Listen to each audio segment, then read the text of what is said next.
टिकैत कह रहे हैं कि एक तरफ सरकार जो है किसानों से कह रही है बात करेंगे, दूसरी तरफ तानाशाही कर रही है, उन्हें अरेस्ट कर रही है। देखिए किसान राकेश टिकैत जी भी डर गए हैं, तमाम लोग डरे हुए हैं। आज डरने से देश नहीं चलेगा। राकेश टिकैत साहब जिस तरीके से जब गाजीपुर बॉर्डर पे उन्होंने लड़ा, हम सब ने उनका कवर किया, हम सब भी उनके साथ खड़े थे।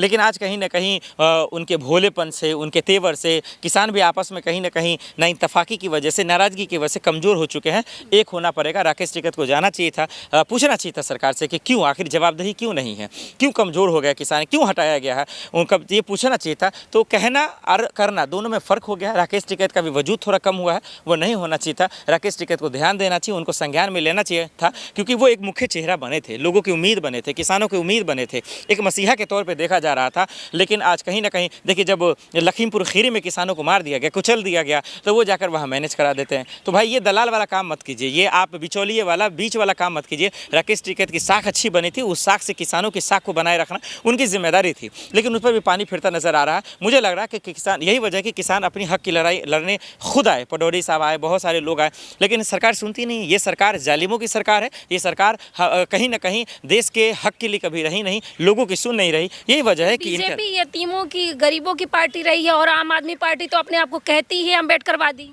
अब देखिए, कहना करना आसान है। अगर कहते तो फिर अम्बेडकर जी को वो संसद के अंदर गाली नहीं देते, कहते तो किसानों के जिस्म पर गाड़ियाँ नहीं चलाते, अगर वो कहते तो बच्चियों के शव को रातों रात नहीं जलाते, अगर वो कहते तो मणिपुर में महिलाओं को नग्न कर नहीं घुमाते। देखिए बहुत सारी चीज़ें हैं कि उनके राज में ये होता, फलना ठिकान।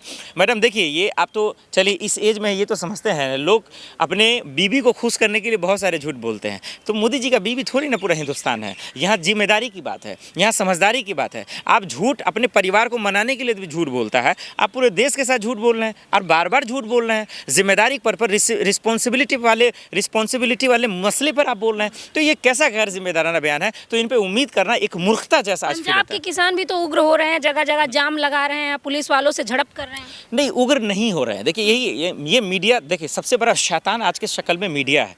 आप समझिएगा, ये सरकार की चापलूसी करना, दलाली करना, तलवे चाटना, यही वजह है कि आज देश का एक पिलर कम हुआ है। नहीं तो अगर ये मीडिया सवाल पूछने लगे ना, तो सरकार के नेताओं के, उनके मंत्रियों की हवा निकल जाएगी। एक वो डरते भीगते भाग, जैसे चूहा, बिल्ली को देखकर चूहा भागती फिरती है, वैसे भागेंगे ये लोग।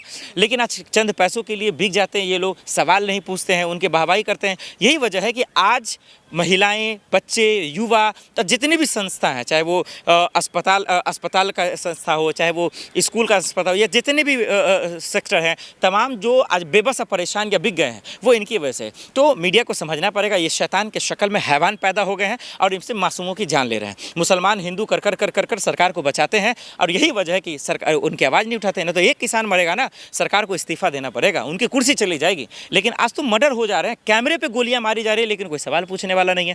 तो ये अफसोस की बात है। यही वजह है कि किसान उग्र नहीं हो रहे हैं, ये उग्र दिखाया जा रहा है, या उग्र आप कर रहे हैं मजबूरन में। अब आप बताइए ना, हमारे पे जब कुछ होगा मुकदमा, हम कहाँ जाएंगे? हम पुलिस के पास जाएंगे, हम थाने के पास जाएंगे, हम हाई कोर्ट जाएंगे, हम सुप्रीम कोर्ट जाएंगे, लेकिन हर जगह तो लोग जाली में बैठे हैं, हमें तो इंसाफी नहीं मिल रहा, हमें तो दौरा कर रगड़ा कर मार दिया जा रहा है। फिर हम कहाँ जाएँ? आप ही बताइए। मंत्री सुनते नहीं, मंत्री दो लोगों से देश चल रहा है, और दो लोगों से देश चल रहा है, तो मंत्री की औकात नहीं, ये सिर्फ नाम के मंत्री। दो लोग हैं देश चलाने वाले? अरे बोलने की क्या जरूरत है? अमित शाह जी, मोदी जी चला रहे हैं, उनके इशारे पे किसी नेता की औकात नहीं कि ये अपने मुंह से कोई शब्द बोल दें, उनकी हैसियत नहीं है कि सिग्नेचर कर दे।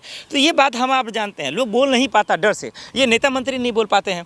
आप जब सोचिए, पेट्रोल के दाम बढ़ रहे हैं, जवाब देगा शिक्षा मंत्री का, शिक्षा में खराब हो रही है, जवाब देगा जो है खेल मंत्री का। तो भाई चल क्या रहा है? ये तमाशा है, उनको पता ही नहीं है, सब एक नंबर, किसी को नाम के लिए सिर्फ बना दिया गया। तो ये जवाबदेही नहीं है। यही वजह है कि किसान परेशान है। उग्र नहीं, उनको उग्र कराया जा रहा है जानबूझकर, ताकि तुम्हें बदनाम करेंगे कि तुमने संपत्ति को नुकसान पहुंचाया, फिर उनके घर को बुलडोज कर दीजिएगा, फिर उनके घर को तबाह कर दीजिएगा, सरकार वाहवाही लूट लेगी। लेकिन सच्चाई ये है कि सरकार कहीं ना कहीं पूरी तरीके से नज़रअंदाज कर चुकी है देश के दलितों को, देश के मुसलमानों को, देश के किसानों को, देश के नौजवानों को, देश की महिलाओं पर। यही वजह है कि देश का हाल बद से बदतर होता जा रहा है। 200 किसानों का क्या होगा जो अरेस्ट हो चुके हैं? नहीं देखिए, उनको फ़ौरन जेल से बाहर रिहा करना चाहिए। उनके लिए तमाम किसान के जो संगठन है, चाहे जो भी मोर्चा के लोग हैं, उनसे मेरी अपील है कि इनके हक में आइए, खड़े उतरिए, इनको जेल से बाहर निकालिए। सबका अपना परिवार है, फसल का वक्त है, सरकार से लड़ना पड़ेगा। देखिए, अपने हक के लिए तो लड़ना ही पड़ेगा। जो अपने हक से नहीं लड़ा, तो फिर उसके ज़मीर ही क्या ज़िंदा है, इसीलिए कहीं ना कहीं लड़ना पड़ेगा, किसान लड़ेंगे। आज भले वक्त बुरा चल रहा है, लेकिन ये सरकार झुकेगी, फिर से माफ़ी मांगेगी, एक दिन जरूर विजय होगा सरकार किसानों का।